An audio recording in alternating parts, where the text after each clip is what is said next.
His name is Avirodh Sharma. So nice to have you. Welcome. Such a pleasure to be here. Thank you, Karen, for having me on the air. It's great to connect with you. Yes. And you're from Central Trinidad, Krishna. Yeah, from Carolina and Cuba.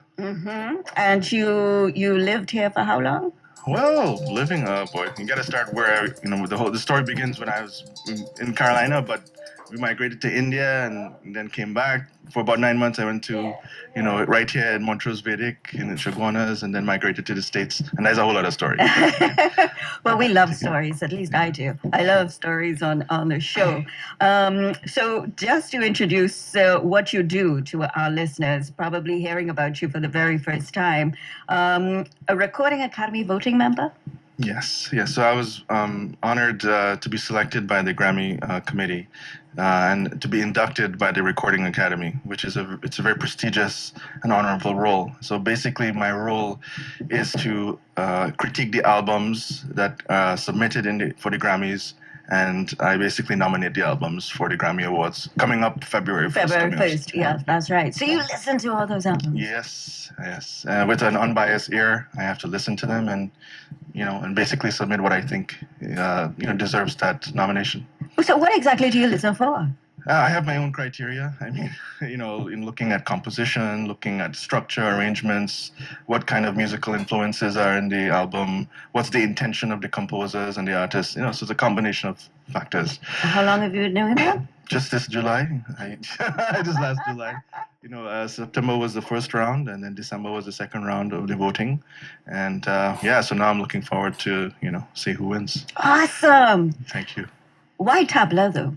Oh, man, Tabla just resonated with me as a kid. We played in temples, as a kid growing up. And then, my dad is a music teacher. Shout out to my dad, Ravi Dean Ramsamuch. He has a music academy in Queens, New York. So we grew up in the environment of listening to all different kinds of instruments, playing different kinds of instruments. And so I just, hearing Tabla by the great Ustad Zakir Hussain, I heard him as a kid. I was like, wait, this is a different kind of tabla. The sound, all of that really penetrated my soul. And when I started that journey of playing, it started as a hobby. But then one day I was playing in a concert, and then a lady came up to me after the program, and she started crying. She said, why did you play the note like that? You made that note really touched my soul. And so I realized there's something more spiritual about the music that was coming through me. I couldn't explain it at the time. And then as I started playing in front of crowds of 20,000, 30,000 people, they just naturally resonated with it. So I realized that music is designed really to spiritually and morally uplift. Entertainment is a byproduct. It's not the primary goal. And so, I've been striving to, basically awaken the people through the gift of tabla playing. That's fascinating that someone would say that when referring to tabla itself as a beat that would have that kind of effect on somebody. Absolutely. I mean, if you listen close enough, you can really enter a trance. If you really listen with all your devotion, with all of your focus and concentration, it becomes a kind of meditative sound. Even when I'm sitting and practicing, you play that one, and if you're playing teen tal, 16 beats, continuously, and you just listen, the next thing you get transported in a different world. So it has healing properties, it has abilities to really transcend time and space. That was what I wanted to ask you, how this has actually affected your life, playing. Tremendous. I think music really saved my life in many ways. Growing up as a teenager, you're dealing with peer pressure, you're dealing with family pressure, you're dealing with societal pressures. When I get upset if mom says something, that's when you go and practice. If somebody gets you vexed, you go and practice. And I was able to learn this technique from this famous book called Think and Grow Rich by Napoleon Hill. There's a term called transmutation, the ability to convert one form of energy into another form. So basically taking something negative and making it positive. So I always used to, make that transference and eventually become so good at practicing that instantly you can switch that negative into something positive. So whether it's through music or even in a conversation, I'm literally like filtering things as we are speaking. Great. So just take it out on your art. Yes, and then you heal from it. Yeah. So 10 minutes later, you come back, you're like, all right, I'm going to go again. Yeah. So it's a musical drug. It's good enough to get high on. But you mentioned that you're from a family that's rooted in music. Yes. Tell me about Yes. that. Yeah. So my mom, she was a singer. She's known as the Nightingale of Demerara. Singing in the '70s on the radio. And my dad was a composer growing up here in Trinidad. Very heavily involved. In the cultural scene here. And as a composer as well. Quick fact is that his birthday is April 7th, same day as Ravi Shankar. His name, and my dad is also Ravi. Okay. And the crazy thing is, he would compose music when he was a teenager, and you would never hear any recordings of vinyls at the time. But when he composed some of those pieces, and when he went to India, he started hearing some of those compositions in the same way. So how is that possible, that I can compose something here and then hear it back somewhere else? And so he definitely had and has a special gift, with not just music, but bringing people together through music. Mm-hmm. And so I grew up in that environment where music is love and love is music. And whatever we go through in life, whatever struggles we may have, music has the ability, to shape the way we look at the world. And I truly believe that, if you're really devoted to the art form, you're truly sincere and humble, and you surrender to the art, God takes care of the rest. Surrender is an event that's coming up soon, is it? That's right. Nice segue, by the way. I like that. Yes, I'm honored to debut performing at Carnegie Hall on March 27th in New York City. I'm honored to be a Caribbean Indian artist playing along Grammy-winning Falu. She's an amazing Indian classical vocalist and also an American folk singer as well. So she's, crossed the barriers. So I'm honored to represent our people on that day, and it'll be an emotional performance because I always think about my ancestors before I go up on stage and the struggles, they made when they had to go over the Kalapani, right? And look, especially that first generation, what they had to go through. Correct. So I always get emotional when I, think about that, and I play for them. Oh my God. Yeah. It's just a polarizing experience. But Carnegie Hall, this is your debut performance. Yes. You ever saw that happening? I just had the tremendous passion for the art, and I just I think when you're honest and sincere about what you do and you're good at what you do, I think opportunities open up and people start believing and seeing what you represent. And it happens that Falu and many other people in the committees, they saw my potential and they says, hey, you need to play at Carnegie, and we think you're at that level now. And so March 27th. So how are you preparing for that, though? What is preparation like to perform in Carnegie Hall? I mean, some of us will never have that experience, so in case it does happen. Yeah. Well, I mean, of course, you have to do your homework, understand the compositions you're going to play. But if you have a classical background, the thing is, you practice one thing off stage, you go on stage, it becomes something else. That's right. That is right. So you have to be ready for the unexpected. And so after all these years of training and exposure and experience, I'm just going to embrace the moment. I'm going to listen to the soundtracks and even the recordings, and even read the music that's required, for me to, play in a very sensitive and a very, apparent way. So, I'll do my best to just be present, and hopefully it'll do justice. Yeah. You can say it's a culmination of my career leading up to this point, and like I said, it's an ode to our ancestors. I love that. I really do. We have folks listening. There's someone here who says he's so right. Music is so much more than entertainment. You really feel devotion in music. There's another one. His name is Chet Knott. He says he's your friend of mine in New York. Yes, we go way back. Yeah. There's Robin listening. Robin is from Florida. Yeah. He said, was it Moogie? Do you know someone by the name of Moogie? A big brother, your uncle taught Hindi and songs at Montrose Vedic. Okay. He says, I know your dad, Ravi, from Trinidad and Queens, New York, Richmond Hills. Yeah. And he's asking, where is Oja? My dad's youngest brother. These are random comments, I tell you. But it's good. You're connected. Yes. I have to ask, though,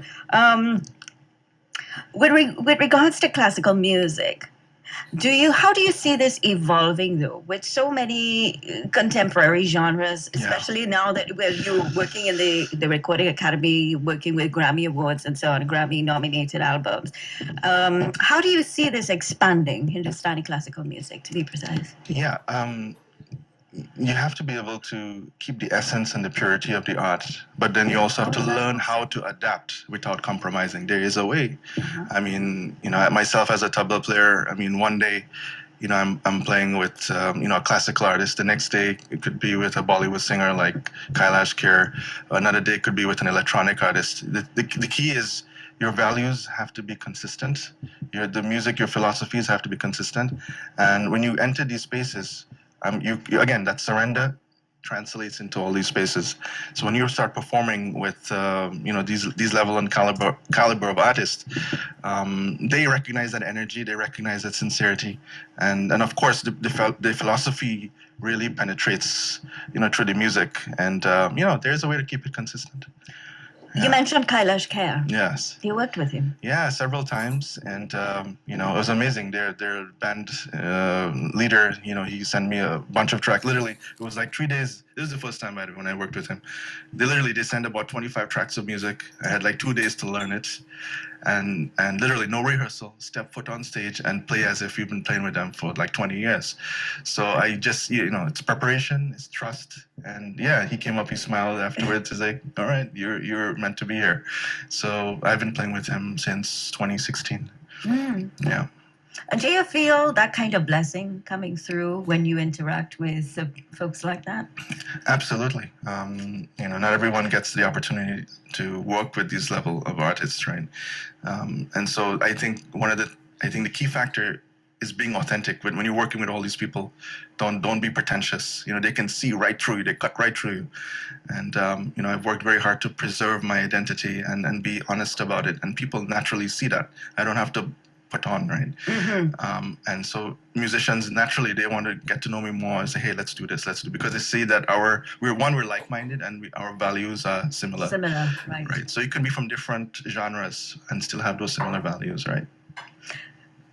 One more question.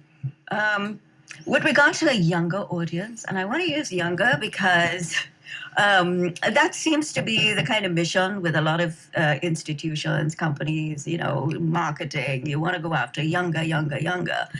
When it comes to classical music, especially Hindustani classical music, how do you, and you sort of mentioned it a little while ago, how do you kind of keep people interested, younger people interested in Hindustani classical music? Without being without being swayed by the other genres, because you mentioned that it's a way for you to stay connected to ancestors. You think about your ancestors, and it's part of your heritage, and you're very proud of that. But you might find that a lot of younger people might not be so interested in Hindustani classical. So I think it's the way you're introduced to it. Indian classical music has this kind of a rigid kind of approach to it. I was a teenager one day, and those days of Napster and LimeWire, you get to discover new music. I just accidentally stumbled into an artist, Karsh Kale and Talvin Singh. And they were literally integrating Indian classical with electronic elements. But the way they did it, it was very respective of the Indian classical approach, while not hampering with the electronic elements, but they found a way to fuse it in a very neat and deliberate way. And when I listened to this thing, I said, "Wow, this thing really can pull classical listeners from a modern and contemporary view." And I would do this with some of my students. Some of them would, you hear a line, like a Basuri fill or a Sarangi phrase, and they're like, "Yeah, what is that sound? What is this?" And then when you hear Sultan Khan, the great Sarangi maestro, playing with a hip hop artist or doing this, they're like, "Wait a second, our music can transcend and work with all these genres." But then they're now more intrigued and curious about the classical arts as a result of hearing it in a non-traditional way. And I found that way or approach of introducing students to music, especially classical music, as a way of being relatable, finding what the young kids are listening to, and finding pieces of work that has those classical elements, and then pull them in. So that approach has worked and it continues to work. Oh, that's great. Yeah. How would you describe that guru shiksha kind of relationship? Yeah, that's a sensitive It's topic for a lot of important. people. It's important. At the same time, I feel like Google is our guru nowadays. A lot of people have, there was a time when you had to hunt down for this knowledge, Yeah. but now on YouTube and all these, social media videos popping up, you see these 10-year-old tabla players playing like they're in their 40s or 50s, and they're just absorbing so much more. I could imagine if I had that accessibility when I was 10, 12 years old, what I would be doing. But I think that accessibility to Indian classical music, I think, is more popular as a result. And I feel that we have a long way to go, but I feel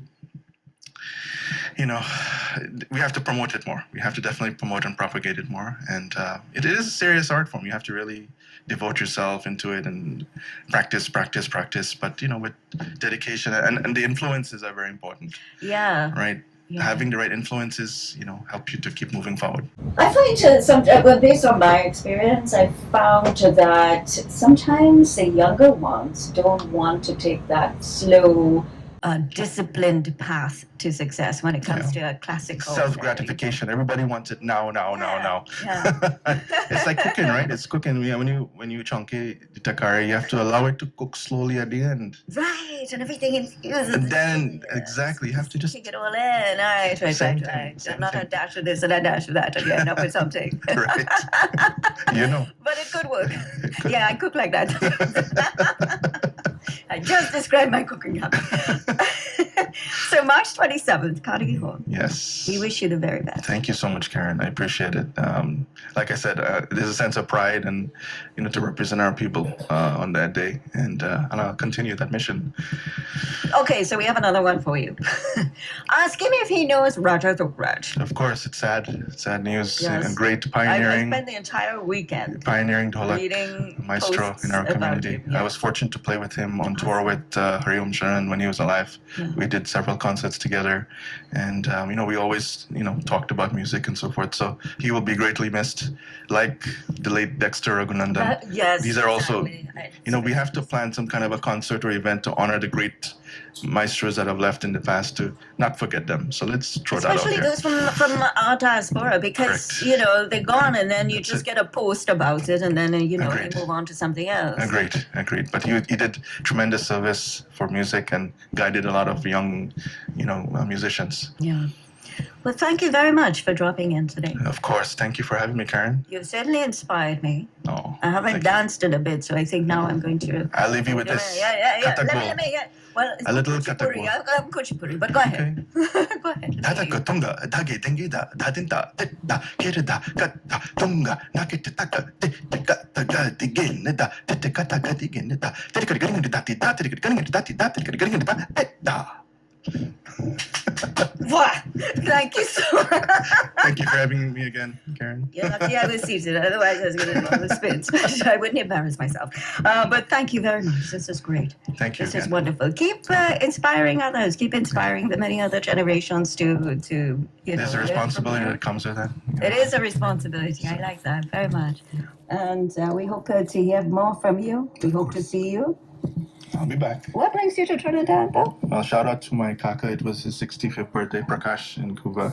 And, we were happy to share that moment with him. And, this man here in the studio was kind enough to, Shrishti, to have us come here to the studio while I was here. My flight was actually canceled. I was supposed to be in New York 2 days ago, but there's a big snowstorm that hit New York. Yes. So if that didn't happen, I wouldn't be here today. Okay. All right. So I won't say anything about that. But did you have doubles at least? Of course. There What do you you mean? go. Nothing like Trinidad doubles. Where did you have your doubles? Davy, of course. All right. So best wishes to you. Thank you again. And we look forward to having you again, Shristi. We'll just make the connection. Of course. All Thank right, you. but we'll catch up with you. We look forward to your performance, though. Thank I you. look forward to seeing what it was like for you. Of course. And we'll stay in touch. Thank you again, Karen. Namaste. Namaste.